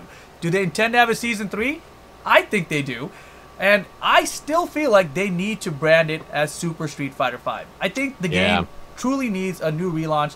They came out saying that shit like, you know, hey man, we want to have whatever disc you buy the game on, that's going to be the one that you're going to play on for the rest of this fucking whatever, you know, eternity. But the game needs to be relaunched with the new title at least. Even if it's a free update, you know, like, hey, you bought this Street Fighter V, free update, and now you have Super Street Fighter V. And this game, watch, the internet's going to flip their mind and be like, this is the shit I've been waiting for. Fucking Sagat's in here and shit. Sakura and Blanca and shit. Yeah, footsies are back. Yeah, it's gonna happen. It's gonna fucking happen, dude. So, you know, if you don't like it, fine. Fucking don't watch. Stop complaining. Wait for it. Wait to like it again. You know what I mean? Or just go do some other shit with your life in the meantime. The rest of us don't care to hear you. Basically, is what it comes down to. Because we've already heard you. We've already heard everything you have to say. Yeah, I have a story about that. I used to be an Injustice player, and I got sick of playing it in tournament because the fucking game was so stale and the top tiers were so cheap. So you know what I did? What did you do? I stopped playing it. Wow! How the fuck did you do that? And I started playing Street Fighter 4. That's actually what happened. That's why I stopped playing Injustice. I still watched it and I still supported it, but I was like, playing this game gets me angry. I'm just gonna stop playing it, and I did. Yeah, that's impressive. That's impressive. You are a rare type of person, Sajam. You're able to stop doing the things you dislike. It was making me unhappy. That's incredible. It was crazy. I quit Injustice right around then too. Yeah, I started playing O'Neal and Street Fighter 4. Yeah, like a lot of us, we were just like, yeah, okay, let's do something else. So we just did. We did, and it was great. Pretty much. You guys are crazy. That's why you guys on the show. You too, Beel. That's why you're on the show too. It was great. It was the happiest moment of my life. All right, real quick. This The show's always. Oh wait, were you saying something, Beal? What the fuck? Go no, on. I was gonna say that it feels like the negativity was kind of magnified by Capcom's PR and marketing. You look at NRS; they did a really great job, not really talking shit about the community themselves, and not really doing some crazy ass nerfs or balance patches. Meanwhile, Capcom, they're talking about people getting left behind. They're talking about characters being functions. And at Evolution, instead of to compete with Dragon Ball reveals and Sub-Zero and all those other reveals for the other games, they put out Abigail. And that was the worst time to ever release a character that despicable looking I've ever seen in my. If the next character is hella sick, I'm actually gonna be so angry. Imagine if the next character is like fucking Bison's like fucking sister, and it's like some crazy ass tight fucking teleporting dope ass fucking wall clinging fucking tiger knee upside down super input buffer character, and we're like, fuck, that character is sick. And we're like, why didn't you release this at Evo when fucking Geese and Dragon Ball and fucking everything was getting announced? Yeah, I mean, definitely. Especially with all those rumors, too. That right before Top 8, everybody was talking online, like, oh, yeah, there's going to be Super Street Fighter 5, and they're going to have Sagat. Now everybody was like, oh, yeah, dude, that's got to be it. That's 100% got to be it. And they're like, all right, let's see it. Trailer time. And then there's just, it was like a living like nightmare, like one of those weird fever dreams where you're like, dude, what? God, yeah, I mean, I was like sitting there waiting to commentate Top 8. I was like, damn, this Top 8 looks tight. Let's get into it. I watched the Abigail trailer. I was like, is there anybody else you want to back out? Like, I was like, god damn it. I was like, I remember I like to watch the trailer, and I just turned and looked at James. I was like, but I turned back to the screen. I was like, all right, well, there we go. Yeah. Hey, to be fair though, that's how I felt last year when Bob got revealed for Tekken at Evo. I was like, this is the character that killed Tekken at Evo, and you guys are debuting him at Evo? But then, they answered back this year with Geese Howard, right? So, Capcom, you got some time to make up for this, all right? But you definitely fucked this one up. Can I just say that every single time a new character gets announced and someone's like, oh my god, it's not Sagat, I actually think you're the dumbest person on the planet. They said from the start of the season it was going to be new characters, and every time it's a new character and someone's like, why wasn't this Sagat? Just like, come on, man. By now you have to be convinced that they're not going to release Sagat until the end of the season or next season, right? Yeah. All right, and now I want Sagat too. Trust me, I want that character more than these new fucking characters. He's my character too, man. It's not happening. As much as we want it to happen, but I do feel like, if the rumors are Super Street Fighter 5 are correct, which people have been dating mining the game and they're saying that it is happening, it seems like it would better be served as something to launch Season 3. Right, yeah. It makes no sense to launch in mid-season, so I really hope it's still coming and that it's going to be Super Street Fighter 5 and that it does get launched with Season 3 as Super Street Fighter 5. So, yeah. Just going off really quick on Evo, Wizard had this tweets about coaching the last couple days. I don't have it pull up, unfortunately. Maybe I can do it really quick. I'll try to pull it up really quick. But essentially, I don't know where it started from, right? But they've changed the rules now on what they allow or don't allow. I will show it to you right about now. Coaching. So here it is. Oh my god, I thought I was showing porn on the screen for a second. National girlfriend? What Jesus, the fuck's happening? that was terrifying. That was terrifying. This is other people and this is me. All right, that's what that was. But you're ignore those memes over there. What happened to you? Dog, this one is good. This one is good. All right, look at that. That's great. All right, look. The point is here, Mr. Wizard tweeted yesterday. All right, Jesus, I don't know what the fuck this was at first. That really scared me. All right, here we go. Evo rules update. We have removed the no coaching rule, reduced the time between rounds to 30 seconds. And added a stage trespassing rule. And then he said, coaching is allowed anywhere except the tournament stage. So essentially, you're allowed to coach, but not while someone is on the stage. So Wizard actually was in my stream the other day after these tweets came out, and I asked him about this. I said, can you clarify this for me? Because I don't get it. Because sometimes I'm playing my pool matches, and, maybe I'll have a coach there tell me, like, some shit. But then maybe they'll say, hey, man, your match is on stream next. So then I got to go to the stream station, which is on a stage. And then what, I'm not allowed to have a coach anymore? Like, what the fuck is that? And then he said, you're allowed to decline playing your matches on stream.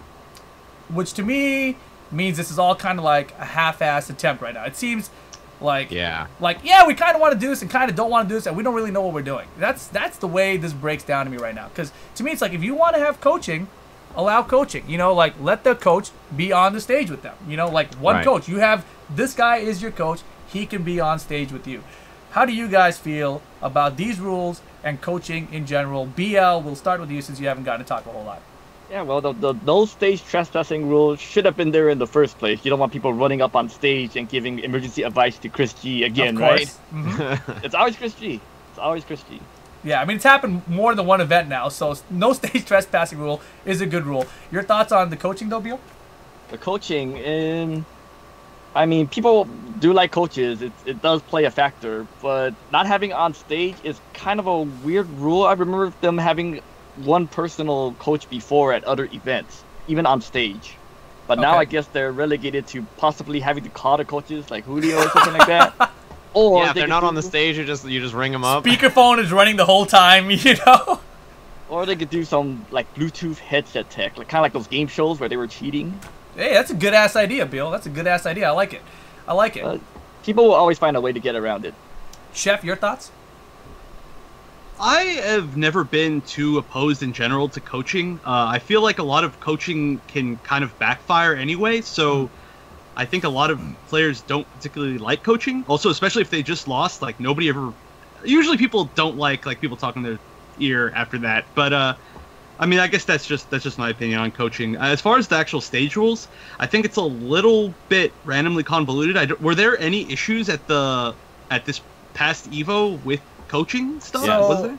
Yeah, I'm saying, you want to talk about it with Smash? Yeah. Yeah, there's a big one with Smash. Hungrybox is a dedicated coach named Crunch, and the rule is like you're not allowed to have coaching on stage, right? And like Crunch just runs up to the stage after Hungrybox loses the game, like says some shit to him, and just like scrams out of there. And everybody's like, even on commentary, the guy was like, I'm pretty sure coaching is not allowed. So I don't think what just happened right there was allowed. And then after the next match happens, some other guy runs up on stage to coach the other player. Oh shit! Like he's clearly not coaching him. He's like, yeah. And then he shoots some finger guns and he runs out of there. He's making fun of the fact that Crunch ran on stage to coach Hungrybox, right? Right. And then Mr. Wizard tweeted like, "Hey, well, we would have DQ'd Hungrybox, but his opponent had his own coach on stage. Yeah. So because of that, we're gonna let the match stand. And everybody's like, "Are you serious?" Mm-hmm. Like obviously that other guy was trolling with the coaching. So it was like one of those things where it was very weird line about what was actually happening on stage and like what was going on. So it's just a big gray area. To me personally, I like the idea of coaching. I think that there's two ways to handle it. Either don't allow coaching in between matches, right? If you're going to do the stage rule, I guess, because you can't really... It's harder to police in a pool, because you'd have to have your judges all know that no coaching is allowed. So they're not allowed to talk. They're in a fucking box. They're not allowed to talk to anybody during their match. Hey, you talking to somebody over there? Don't talk to him. I don't care if you like the way his shirt looks. Don't fucking talk to that guy. Like, it's like, you know, you got to be so, like... But if on stage, like, the rule is... There's two rules that I think are good. Either no coaching on stage, right? You just take it away. Or you allow both players to have one dedicated coach and you set a timer in between rounds. And I think that... Or in between matches, right? I think that those are, like, the two ways to do it. Yeah, because right now it's 30 seconds between matches, right? So when you're playing your pool matches, you're allowed to have a coach now at EVO for those 30 seconds. They can be coaching you. And who times that? The judge, the EVO judge who's running like 8 stations pools, at once? Right? That's not going to happen. How are you supposed to like be like, hey, all right, I'm timing that. That's at 12 seconds. This one's at 18 seconds. Wrap it up over there. You're at 29 seconds. You really better slow down. Like, you can't do it, right? You're running so many pool matches at once. It's definitely not going to work out. Because, I mean, does that mean me as a player, I'm playing BL at EVO, you know, BL takes 32 seconds. I'm like, fuck it, I'm taking the game. You got to give me the game, BL. You took 32 seconds. BL's like, no, I took 28, bro. I'm like, judge, what's the ruling? They're going to be like, I don't fucking know. I don't fucking know. So that's what's going to happen. Stopwatches, man. They're going to have stopwatches. Yeah, but they're not going to be and I mean, like, does that mean that you're, like, what if you take, like, you know, like, players like to take a minute or two break between matches? Like, what happens if you take, like, a minute break and then a coach comes up, but the rule is you only get a minute? It's like, is it like now I get a 30-second coaching break? No, like, you just get like, after the rounds. coaching break, I get another minute? Like, how does this work?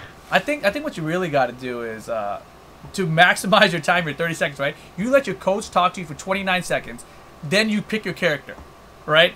and then you wait for the loading time between picking your character and loading the stage to like talk a little bit more or something. You know, I feel like that's gonna be the way people all do it, right? And you know, as far as the no stage rule, I mean, I think that's just so strange because then it's like people are gonna have like chalkboards up and shit in the crowd, like fucking duck the high, bitch. You know, it's -13.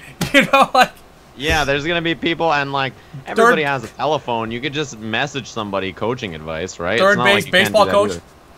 Yeah, just. Yeah. The other thing that I could see being an issue would be that, like, what if I hate? Let's just throw out Perfect Legend. I love Perfect Legend, but let's just say I hate Perfect Legend, right? And what if I run up to him while he's on stage and start coaching him in his match? Is he DQ'd? Did I just get him DQ'd? Did you force the DQ? Yeah. Like, hey, BL, remember when you got 13-0? Boom! And you just and then boom, he lost it. Yeah, immediately, right? Shit. So I feel like there's got to be some sort of way where you can at least say like, oh yeah, you can choose this one coach, and if anybody else runs up, they get booted. They're fucking out of here, right? Because they're not the person you assigned. Otherwise, that's great. I mean, what happens? You know, like for instance, that actually literally just happened in that example you said, right? That other guy came up to joke. And then, in a way, he may have actually declined the win to Hungry Box's opponent, whoever it was. He said it was. Yeah. That's like, some what WWE happens if Rip shit. is losing on stage and I run up and start coaching JDCR? Does he lose? Yeah, dude. Like, Yo, I like these awesome. rules, Mr. Wizard. Keep them in place. Sajam, you're going to be the MVP next year. Where were you when I was playing Knee at EVO this year, man? You were supposed to go and coach up me. there and been like, yo, Knee, man, big fan. Like, watch out for the slide, bro. You know, I coached him. I told him to watch out for if the he says slide. boom, then some shit's coming. Be careful. Yeah. God, that's great. That's like WWE, you know, like if you win by disqualification, or if you lose by disqualification, you don't lose your title belt, is what it is. So like, if you're about to lose your title belt, you just like punch the referee in the face, they DQ you, but like, oh, I lost, but I get to keep my title belt, you know. So I like the idea, Chef. I like the idea. Good shit. Good shit. All right. Is there anything else we didn't talk about? Really quick, Sajam, your thoughts on Abigail, the character. Do you like him since he says white power? No. Just checking. Go on. What? You know, he says that after that attack. Go on. You tried to set me up in Japan, too. Don't think I forgot. You fucking bitch. Abigail looks despicable and disgusting. Yeah, now you don't like the character, huh? Go on. Visually, he looks horrendous, which I think is the point. Right. But his gameplay looks fun. I think the character's like playstyle and gameplay is very interesting, and he seems like, I don't know, his overall like strategy and game plan seems good. The character seems very strong to me, to be honest. Like his one chance potential is really big, and I hate white people. That's is that true? I don't want to speak for you. Yeah, good stuff. But yeah, what is up with that line, right? Is it his forward heavy punch and V-trigger? I don't know, man. I'm asking you what the notation is for the move that he says that. Leave me alone. Look, BL, do you know what I'm talking about? Yeah, the wiper. Wiper. He's supposed to be saying wiper. But if you guys listen to it, I don't know how you can hear anything else other than white power. Like I Capcom, think you have racist ears. Dog. Okay, stream. You know what? Is this BL? Find a link to it, and I'll play for the stream really quick. It is easily clear what it's actually saying. I'm sure BL has that queued up somewhere. But the only way it sounds like wiper is if he says like wiper. You know, like that's the only way. It's the only way. And if you guys think I'm making this shit up, go listen to it for yourself. Just go listen to it for yourself. All right. I really, honestly think that Capcom needs to re-record it. That's how I feel about it. That's actually how I feel about it. No comment. Yeah, okay, I got a link from Yoshoki. This better not be porn. I'm playing for stream right now. Link. Yeah, he got it.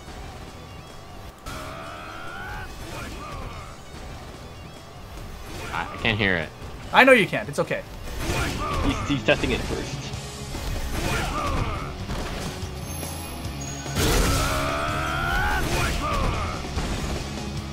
I'm happy that I'm not on the screen. It seems pretty clear to me. It seems pretty clear to me. There you guys have it. You know, I don't know who the voice actor is, but come on, man. Come on. There is much easier ways to say the word wiper than to say it like that. That's all I'm saying, all right? That's all I'm saying. Is that all we had to talk about this week? I hope so. You want to talk about Wednesday Night Fights as well? Wednesday Night Fights? There was nothing important that happened. What happened to Wednesday Night Fights? I think Suikin managed to win it again. Again? Or maybe the first time he won it. Yeah, Suikin won Wednesday Night Fights for Tekken. Who won for Street Fighter? Arliath! Arliath for his first time as well. That's impressive. That's impressive. So yeah, pretty interesting results. Wednesday Night Fights, of course, kicking off a brand new season. Upcoming events this week. This week, there's a Vanguard event going on. I think I'll be attending that for Tekken. Anything else major going on, Sajam or Chef? I think this is kind of a chill weekend, right? Yeah, there's the Korean event that Steve is at. There's there is an event on the East Coast this week or something, right? I think there is. Or am I tripping? And there's Vianality also, Vianality, which will be good for Injustice. Yeah, Summer Jam is for happening. the first time, they have other games that aren't just Injustice. So I think they actually have like Rev 2 and they have Tekken there. And they, yeah, I don't know who's showing up. I haven't actually looked at the list, but they actually have some other games there. All right, cool. So yeah, Vianality, that's gonna be in Austria. Yeah, it's a premier Injustice event, $20,000. So a lot on the line there for you Injustice players. Capcom Pro Tour. I'm pulling up the website real quick just to see. Man, what's up with this? Load, please. Thank you. Oh man, it's so hard to update, but it looks like there is a couple things. There's an online there's an online CPT event this weekend, North America 3. That's gonna be this Saturday. I think, does that mean the tournament starts on Saturday or does that start on Friday? I forget, but make sure you guys check. I think it's on Smash GG if you guys want to sign up. I think it starts Friday and then top 8 Saturday. Yeah, I'm not really sure because I know it's at 3 p.m. For the top 8 or 4 p.m. for the top 8 on this Saturday. Fight Club in Germany, also a ranking event for CPT. Fight in Rio, Brazil, another CPT ranking event, and then of course Summer Jam next week. So next week's the big ones: Summer Jam, VS Fighting 7, and Japan Cup. So a lot of stuff going on next week actually. And of course, this podcast will be back in 2 weeks.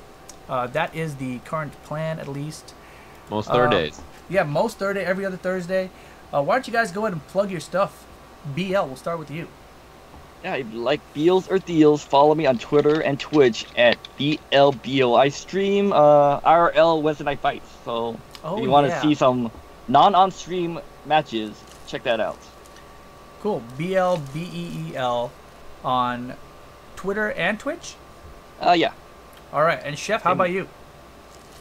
You can check me at EGP WonderChef on Twitch and Twitter, and also let Rip know if you want him to come back to Poke, because we're all been waiting for the champ to return. Look, and you knew that I was gonna have to say that when you brought me on here. You knew there was no way I wasn't going to. I have no idea what you're talking about. All right, look, this is all I got to say about this. You see this? This is a trophy. This is a trophy that one guy named Rip has. But as you can see, it has been upgraded recently. It has been upgraded, all right? Oh, shit. This trophy has been upgraded. It is now a certified Tekken trophy, all right? The Pokken days are behind me, all right? The Pokken days are behind me, my friend. Unfortunately, I'm the Tekken champ again. Jesus Christ. Actually, that's so much worse than having the Pokken trophy. It's crazy. Because you know that he desecrated the Pokemon trophy. Jesus, that's brutal.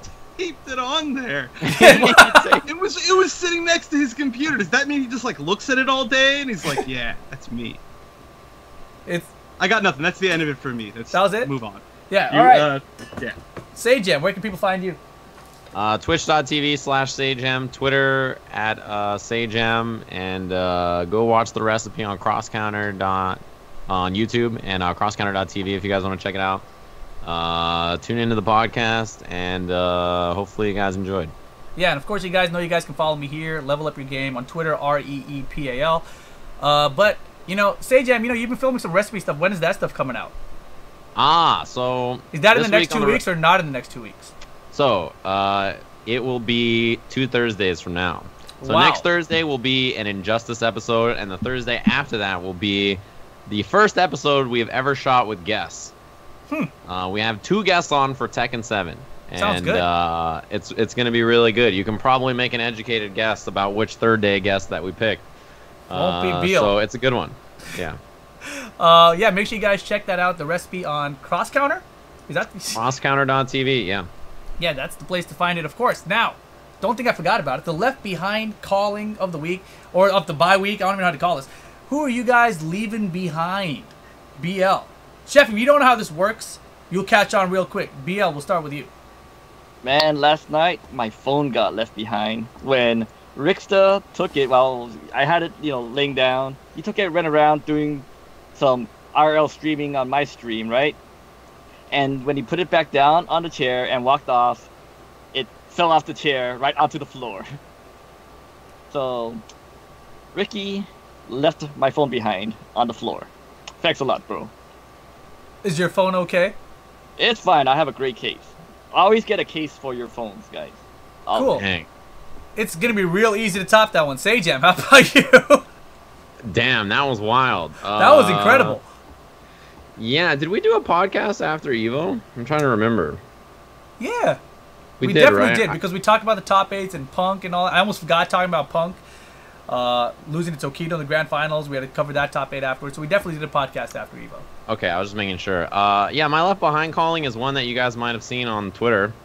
And there's like sort of a dual story to this one, but Punk got left behind on Twitter by Sonic Fox. Did you see the shit talk that Sonic Fox laid into Punk? No. On social media? So, man, Punk got roasted by Sonic Fox. It was brutal, man. It was like some of the meanest of the mean stuff that I've seen. Punk made like a comment to Sonic Fox about he just was talking some shit. He just said something like he said, I don't even remember what it was. He said like something like, oh, you're whack or you're ugly or just whatever, some shit talk.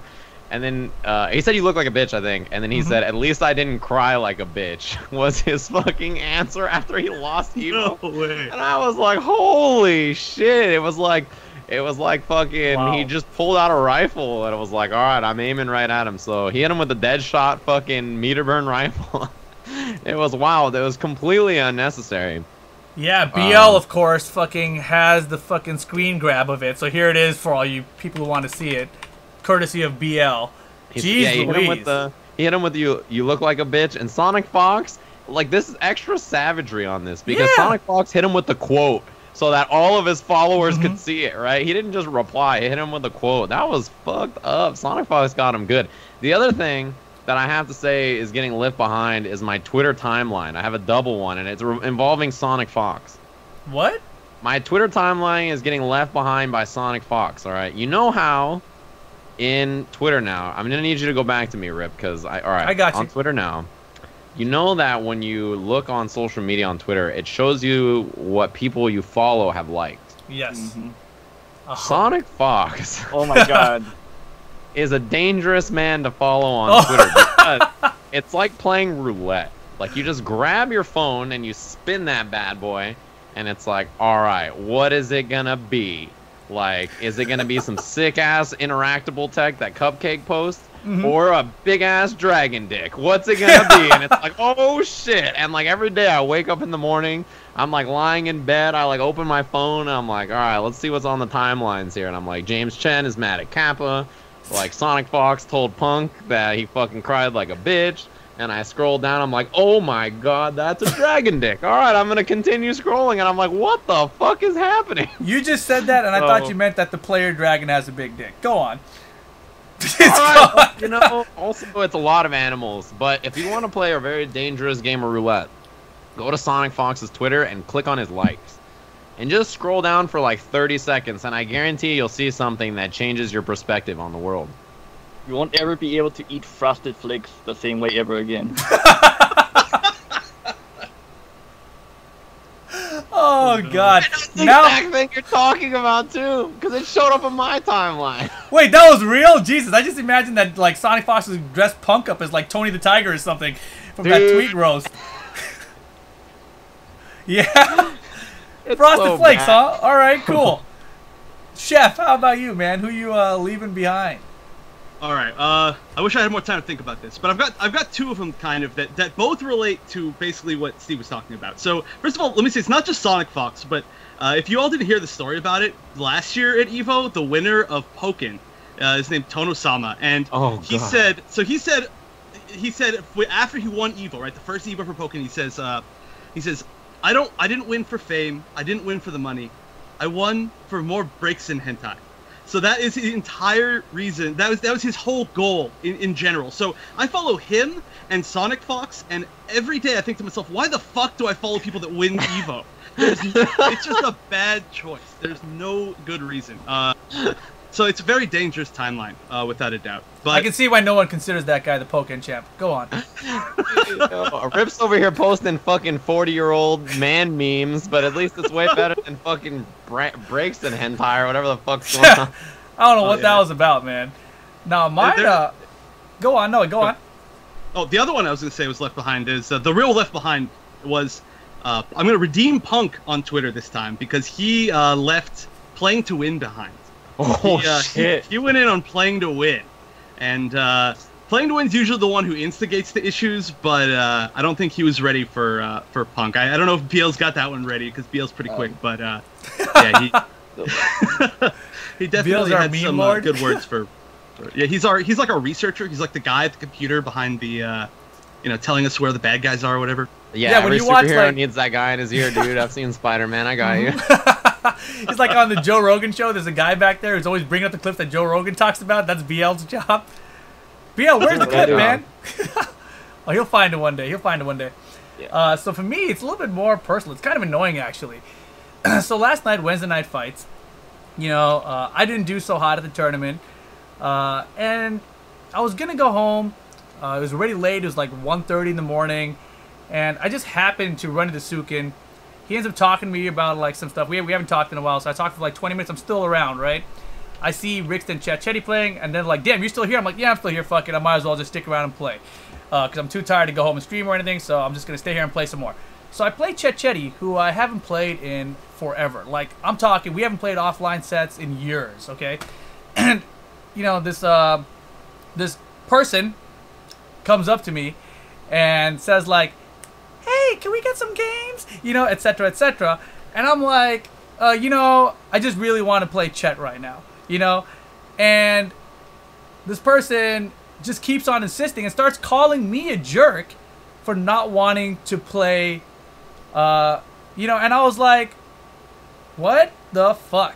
Like, I'm here at Wednesday Night Fights, not as like a celebrity to fucking play casuals with everybody. I'm at Wednesday Night Fights to get better as a player. You know what I mean? Why the fuck do I want to play with you when I'm busy playing Chet fucking Chetty over here? You know what I mean? Like, yeah, I understand sometimes I'll be down for it, I'm chilling, I'm not doing anything, and there's an open setup there, I'm not talking to Sajam and shit.